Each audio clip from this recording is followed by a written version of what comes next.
జాగ్రత్తల గురించి ఆటపాటల ద్వారా తెలియజేయడానికి రావడం జరిగింది. మీ విలువైన సమయం ఒక 10-15 నిమిషాలు మాకు కేటాయిస్తారని కోరుతూ మీ ముందు ఆరోగ్య జాగ్రత్తల గురించి ఒక గీతాన్ని వినిపించవచ్చు. మీ అందరికీ నమస్కారం అమ్మ. చుట్టూ పరిసర ప్రాంతాలు మనమంతా శుభ్రంగా ఉంచుకోవాలని అందరికీ వివరిస్తాం. దయచేసి వినాలని కోరుతాం. శుభ్రత పాటించు మా యొక్క పరిశుభ్రంగా ఉండాలి మాయన్న.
బంద్ చేయకుండా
అందరికీ నమస్కారం అమ్మ.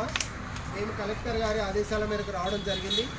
మేము వచ్చినటువంటి ఉద్దేశం ఏంటంటే మన గ్రామీణ ప్రాంతాల్లో మనం అందరం కూడా ఆరోగ్యంగా ఉండాలి, హాయిగా ఉండాలి, 4 కాలాల పాటు మంచిగా చల్లగా ఉండాలి పిల్ల పాపలతో ముసలితో అని చెప్పి గవర్నమెంట్ తీసుకున్నటువంటి నిర్ణయాన్ని ప్రచారం ద్వారా